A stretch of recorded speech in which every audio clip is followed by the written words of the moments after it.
Hello বন্ধুরা, good morning. আজ আমাদের 75 ডেজ হার্ট চ্যালেঞ্জের সেকেন্ড দিন। তো আজ উঠেছি একটু দেরিতে, আজ ঘুম ভাঙেনি। যাই হোক, 5:16 বাজে এখন, আর বাইরের আকাশটা এরকম। আমি মাঠে গেলাম, মাঠে গিয়ে আজ বেশিক্ষণ থাকিনি। আম, তারপর এসে স্নান করে, আজকে মাঠে ফোন নিয়ে যাইনি, সেজন্য কোনো ভিডিও করা হয়নি। স্নান করে এসে টু ডু লিস্টটা তৈরি করে নিলাম, নিয়ে বসে খাওয়া দাওয়া করে একবারে বসে পড়েছি জিকে পড়তে। তো আজকে সকালেই জিকে পড়তে বসেছি। আমি সব সময় প্রথমে ম্যাথ করি। তো জিকে পড়তে বসে আমার এত ঘুম পাচ্ছিল, তোমরা দেখতে পাবে ভিডিওর মধ্যে আমি হাই তুলতে তুলতে পাগল হয়ে যাচ্ছিলাম, আমার গাল দুটো ব্যথা হয়ে যাচ্ছিল। তো এরপর থেকে আর সকালে জিকে পড়তে বসবো না। তো যাই হোক, জিকেতে আজকে কৃষক বিদ্রোহ পড়েছি এবং তাদের অভ্যুত্থান, এগুলো পড়েছি। পড়ে তারপরে পুরো চ্যাপ্টারটা আজকে কমপ্লিট করেছি। এটি কখন শুরু হয়েছিল, কখন শেষ হয়েছিল, তাদের নেতা কারা ছিল, বিদ্রোহগুলির কারণ এবং সেই সব বিদ্রোহের স্থান, সময়কাল, কারা নেতৃত্ব দিয়েছিল, গুরুত্বপূর্ণ বিভিন্ন তথ্য বিদ্রোহগুলো সম্পর্কে। যত বিদ্রোহ হয়েছে এই পর্যন্ত, সমস্ত বিদ্রোহ, যেমন রংপুর বিদ্রোহ, পলিগার বিদ্রোহ, খুর্দা বিদ্রোহ, পাইক বিদ্রোহ, ফরাজি আন্দোলন, ওয়াহাবি আন্দোলন, পাগলাপন্থীদের বিদ্রোহ, সন্ন্যাসী ফকির বিদ্রোহ, চৌয়ার বিদ্রোহ, বারাণসী বিদ্রোহ, সাঁওতাল বিদ্রোহ, কোল বিদ্রোহ, নীল বিদ্রোহ, কুকা বিদ্রোহ, কিট্টুর বিদ্রোহ, রাজা বিদ্রোহ, পাবনা বিদ্রোহ, দাক্ষিণাত্যের কৃষক বিদ্রোহ, মুন্ডা বিদ্রোহ, মোপালা বিদ্রোহ, তেভাগা আন্দোলন, নায়েক বিদ্রোহ, কলি বিদ্রোহ, রামসী বিদ্রোহ, বুন্দেলা বিদ্রোহ, তিবাঙ্কুর বিদ্রোহ, সাতরা বিদ্রোহ, বীরভদ্র রাজুর বিদ্রোহ, গডকারি বিদ্রোহ, রাও ভারমালের বিদ্রোহ, এগুলো সম্পূর্ণটা পড়েছি। এবং তার সাথে WBCS এবং IAS পরীক্ষায় যে প্রিভিয়াস ইয়ার কোশ্চেনগুলো ছিল সেগুলোও পড়েছি। তো সব বিদ্রোহগুলোর কোথায়, কোনটা স্থান, কোথায় হয়েছে বিদ্রোহগুলো, তার সময়কাল, কত সালে হয়েছে এবং তার নেতৃত্ব কে দিয়েছে, তার প্রধান নেতা কারা ছিলেন এবং কী কারণে হয়েছে বিদ্রোহগুলো, সমস্ত কিছু পড়েছি। আর এরপর আমি 12টা পর্যন্ত এটা পড়লাম। পড়ে তারপরে একটু খাওয়া দাওয়া করলাম, করে বসেছি ম্যাথ করতে। ম্যাথ আর রিজনিং আজ PYQ করব, সেজন্য ফোন থেকে করেছি। বইয়ে PYQ দেওয়া নেই, তো এই জন্য ফোন থেকে সার্চ করে করে করেছি। তো ম্যাথ আর রিজনিংটা একসাথে করেছি। আগে রিজনিংটা লিক করে নিয়েছি, কারণ রিজনিং করতে খুব ভালো লাগে আর ম্যাথ করতে একদম বোরিং লাগে, সেজন্য আগে রিজনিং করলাম, তারপরে ম্যাথ করেছি। তো যে কালকে চ্যাপ্টারের ম্যাথগুলো করেছিলাম, যেমন এক্সারসাইজগুলো ছিল, সেই এক্সারসাইজগুলো কালকে করেছিলাম, রিজনিং এবং ম্যাথ দুটোরই। তো তারই PYQ আজকে করে নিলাম, এতে আমার সুবিধা হলো, আর একবার করে রিভিশনও হয়ে গেল। এরপর এই চ্যাপ্টারে যে ম্যাথগুলো করলাম, এই ম্যাথগুলো অন্তত আর আমার ডিস্টার্ব করবে না, সেই জন্যই আজকে PYQটা করা। আর আমি এই ম্যাথ করতে করতে আমার স্টুডেন্টরা পড়তে চলে এসেছিলো, তো আমি আর উঠলাম না, ওদের বসিয়ে দিয়ে আমি এই সাইডে এগুলো করে নিচ্ছি, কারণ এটা কমপ্লিট করে না উঠলে আর হবে না আজকে, সেই জন্য আমি উঠিনি। ওদের পড়াতে পড়াতেই এগুলো করছিলাম, আর ফোনটা সাইলেন্ট করে দিয়েছিলাম।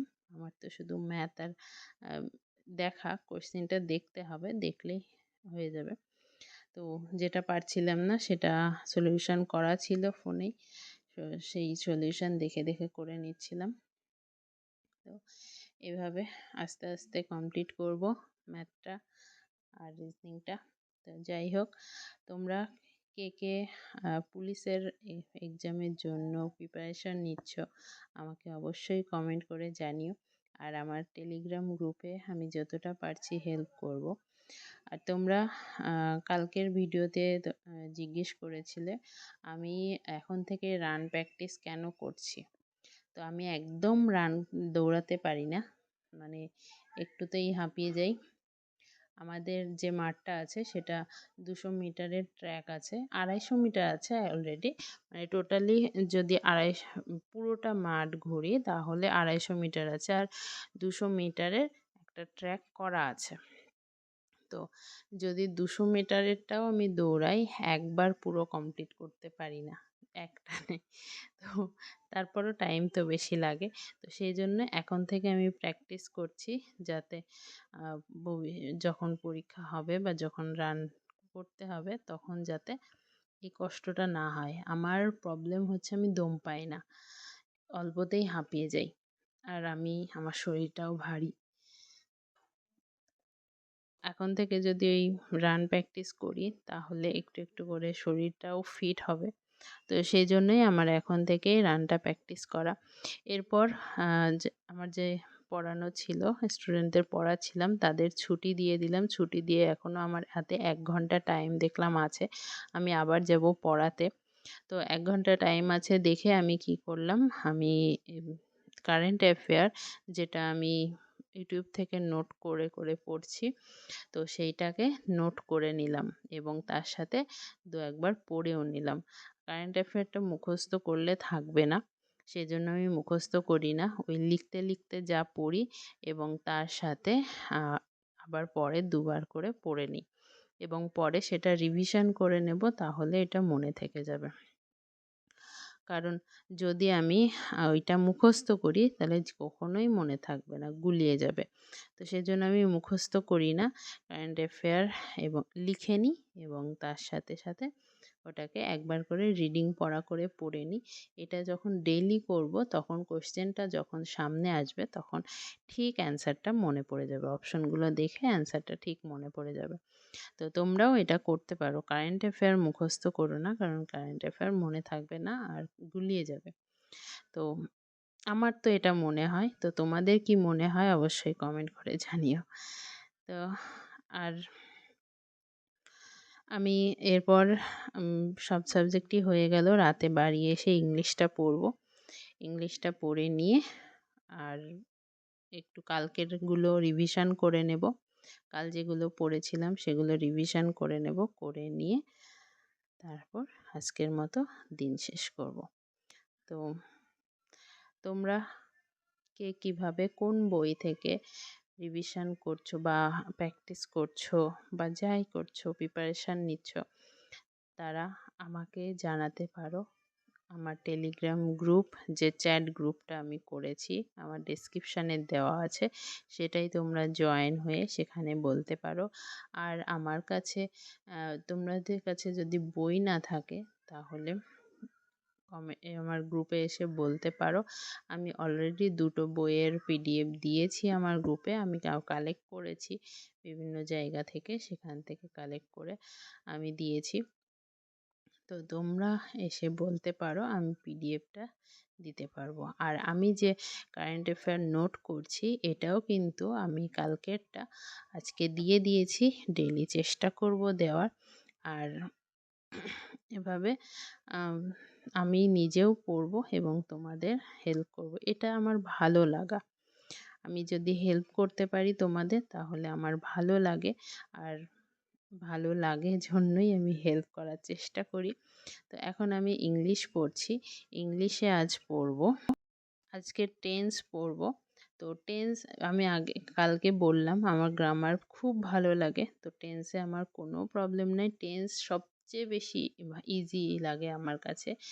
কারণ প্রত্যেকটা টেন্স তার স্ট্রাকচার আমার কাছে মানে আমি যখন ছোট ছিলাম গ্রামার যখন যে টিচারের কাছে আমি পড়েছি, আমাকে অন্য কিছু শেখাক আর না শেখাক টেন্সটা খুব ভালোভাবে আমাকে অ্যাকচুয়ালি গুলিয়ে খাইয়ে দিয়েছে।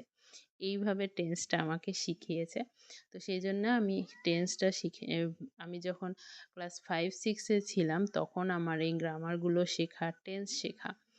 তো সেই জন্য আমি এখনও ওইটা ভুলিনি। ওই স্ট্রাকচারটা আমার মাথার মধ্যে এত সুন্দরভাবে গেঁথে আছে, আমি নিজেই অবাক হই মাঝে মাঝে যে এত পড়াশোনা করেছি কিন্তু সব কিন্তু ভুলে গেছি। এক বছরের তা পরের বছর আর মনে থাকেনি, কিন্তু টেন্সটা কত বছর আগে শিখেছি তাও এটা আমি ভুলিনি। তো এটা সম্পূর্ণই আমার স্যারের কৃতিত্ব। তো তার জন্য স্যারকে ধন্যবাদ অবশ্যই বলবো না, কৃতজ্ঞ আমি স্যারের প্রতি। তো যাই হোক, অনেক বকবক করলাম, আজ আর বেশি কথা বলছি না, এখানেই শেষ করছি। আমি এটাকে কমপ্লিট করে রিভিশন করব, বাকি সাবজেক্টগুলো রিভিশন করে আজকের মতো দিন শেষ করব। তো চলো, তোমরা ভালো থেকো, সুস্থ থেকো, আর খুব ভালোভাবে পড়াশোনা করো। যদি কোনো হেল্প লাগে অবশ্যই বলো। আজকের মতো টাটা।